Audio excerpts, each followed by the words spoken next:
Hey, salut, aujourd'hui on se retrouve pour un nouveau tuto hardcore et on va parler de quelque chose d'un peu spécial. Aujourd'hui on va parler de la sécurisation de la base.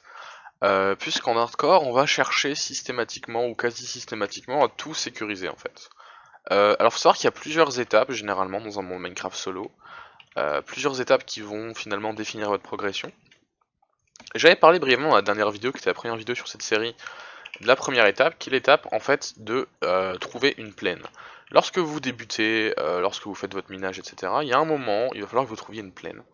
Il va falloir que vous fassiez cette opération que j'avais déjà présentée, donc je ne la présenterai pas non plus en détail, qui consiste à torcher en cercle une grande zone.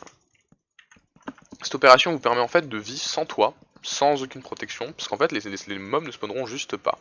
Faut bien faire attention à ce que vous faites, mais si c'est fait, en fait, ça va vous permettre de sécuriser quelque chose pendant pas mal de temps. Faut savoir que sur ma première série hardcore, j'avais tenu quand même facilement une semaine de jeu sans avoir de base, uniquement grâce à ce système-là, et j'avais jamais vraiment été en danger. Mais c'est pas assez, puisque deux trois fois, il est quand même arrivé qu'un creeper vienne, aille péter mes coffres ou quoi, ça me faisait chier, je perdais des items, donc on n'est pas sur une manière optimisée.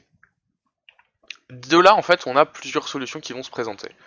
Première solution va consister à créer un générateur à cobblestone, oui, je vais vous expliquer pourquoi juste après, et en fait de récupérer un maximum de blocs. De préférence, on va faire un AFK une nuit entière, on va récupérer pas mal de double coffres de cobble, et l'idée ça va être en fait de monter une tour, donc je vais vous montrer, regardez, on va monter une tour, dans un spot dégagé de préférence, jusqu'à la couche, moi perso, un truc qui me semble être pareil, pas mal, c'est la couche 130. D'accord. C'est la première solution que je vais vous présenter, il y en a une deuxième après pour sécuriser sa base, que je n'utilise pas personnellement, mais qui est tout à fait utilisable aussi. Je vais vous montrer ça après. On va même élargir à 3. On va élargir à 3. Ok. Ensuite, on va prendre des slabs, très importants les slabs. Parce qu'il faut savoir que dans le jeu, les slabs en fait permettent d'empêcher aux mobs de spawner lorsqu'elles sont en phase basse. Regardez, quand je mets les slabs comme ça, les monstres ne peuvent pas apparaître naturellement, ce qui va sécuriser totalement la zone. Ensuite, le concept est très très simple. Vous allez venir poser vos slabs dans la zone de votre base qui va être en l'air. Ok. Et vous allez vivre. Alors, il y a deux prérequis, je dirais, essentiels.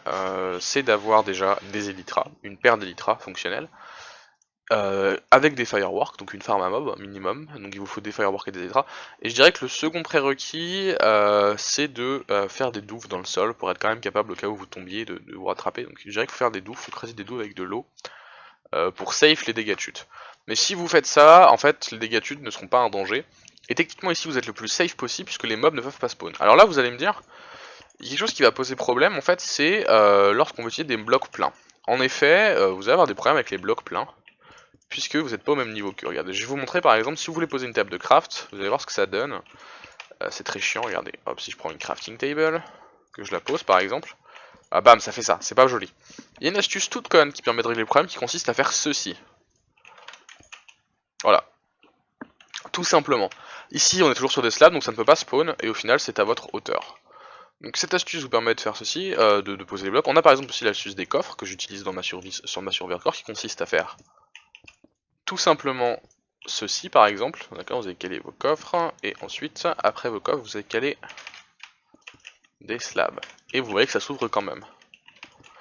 Voilà, donc petite attention de jamais mettre de double slab sinon ça fait un bloc et ça peut spawn. Donc voilà, petite astuce par exemple pour les coffres, vous pouvez faire ceci. Et si vous maintenez ce paradigme d'utiliser tout le temps des slabs, en fait vous n'allez jamais tomber.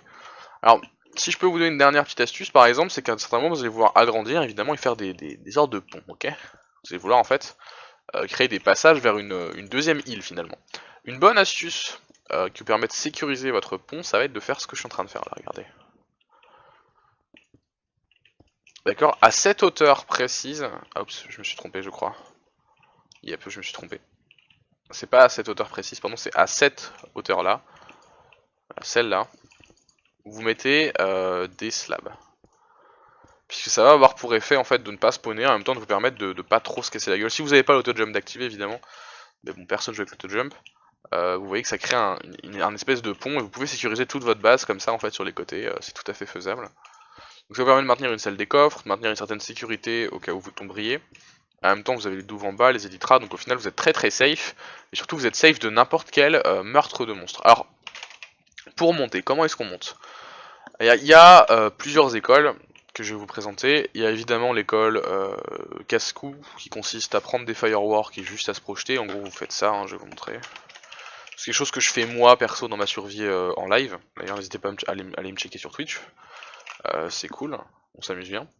Donc, pour vous montrer vite fait, on va prendre des fireworks, on va les équiper. Regardez ce qui ça donne, donc on va descendre. Tac, je suis là. Regardez. En gros, l'idée c'est simple, c'est hop. Tout simplement, c'est l'idée de base. Je recommande pas, hein, parce que c'est très dangereux.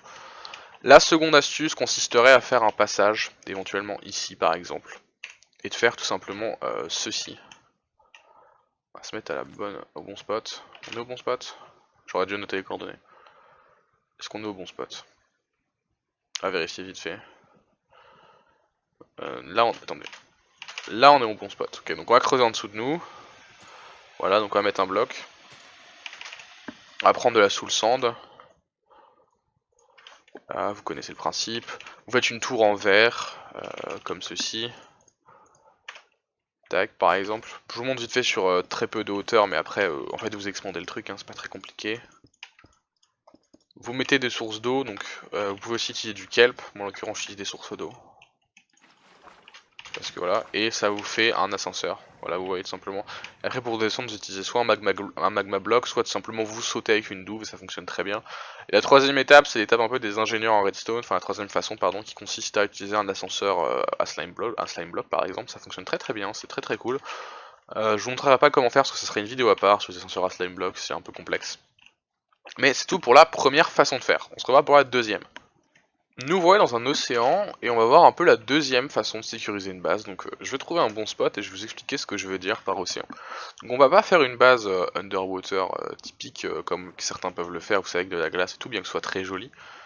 C'est pas le but d'être joli, le but c'est d'être sécurisé. Je vais plutôt vous expliquer un concept de la survie hardcore qui m'a été introduit par Filza, qui est un youtubeur hardcore et un mec qui fait des lives en hardcore. Et il expliquait dans son live en fait que généralement l'eau était en fait un endroit très très safe. Alors un peu moins depuis les drowns, mais globalement vous risquez pas grand chose en mettant une mine dans l'eau, si vous jouez bien. Une mine, et moi j'ai étendu ce concept de la mine à un concept d'une base tout entière. Donc pour ce faire c'est très simple, il faut trouver une zone avec au minimum 2 blocs de hauteur et 2 blocs de largeur du même niveau, sinon ça peut se creuser. On va dire par exemple ici, ok, tout simplement. On a une zone du même niveau. Oula, là je suis bugué. Ensuite on va prendre des dors. Voilà, et l'idée en fait ça va être de... Merde, c'est du gravier. Ah putain. Ça va être le bordel ça.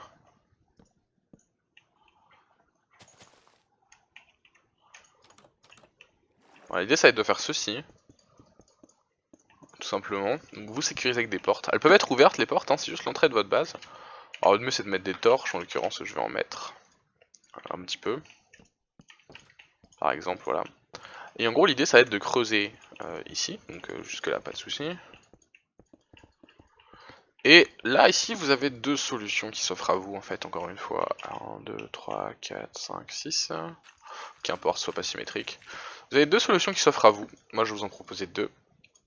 Les torches. Alors une astuce c'est que si vous faites F3 et que vous checkez le light level, alors faut que je le retrouve moi de mon côté, mais le light level il est... À client light, voilà, c'est à 8. Alors il faut savoir que le light level en dessous de 7, les mobs peuvent spawn, donc vous checkez le light level et vous mettez des torches où il y a besoin. Donc vous pouvez faire cette astuce là pour éviter que ça spawn, ou sinon simplement vous mimiquez l'astuce de la skybase. Mais techniquement c'est un petit peu plus safe ici puisque vous allez être dans le sol, donc pas de risque de tomber, pas de risque de se faire attaquer par les fantômes non plus, parce qu'on n'en a pas encore parlé. On parlera dans une prochaine vidéo, mais les fantômes sont une menace à la skybase. Je vous expliquerai comment s'en protéger. Donc j'ai évidemment dormir dès que vous pouvez, surtout il y a des astuces quand vous voulez AFK, une bulle en verre par exemple, ça se fait beaucoup, enfin moi je le fais beaucoup, ça fonctionne très très bien. Par exemple vous pouvez faire ça, sinon si vous voulez pas que ça spawn, et là techniquement vous êtes littéralement invincible, vous avez la base, je dirais, la plus sécurisée possible, sincèrement solo. Au final la troisième variante dont je voulais parler c'est ce système là, mais dans une cave classique. Pourquoi je le recommande pas? Eh bien parce qu'une cave classique généralement c'est très proche de failles et de choses comme ça, vous pourrez très bien aussi vous dire bah je vais prendre une cave naturelle, et on abordera ça dans la prochaine vidéo sur cette série, mais vous allez découvrir que les caves naturelles et les failles sont votre pire ennemi, et vous avez probablement 95% de chances de mourir dedans, et 5% de chances de toutes les autres morts confondues, tellement elles sont dangereuses.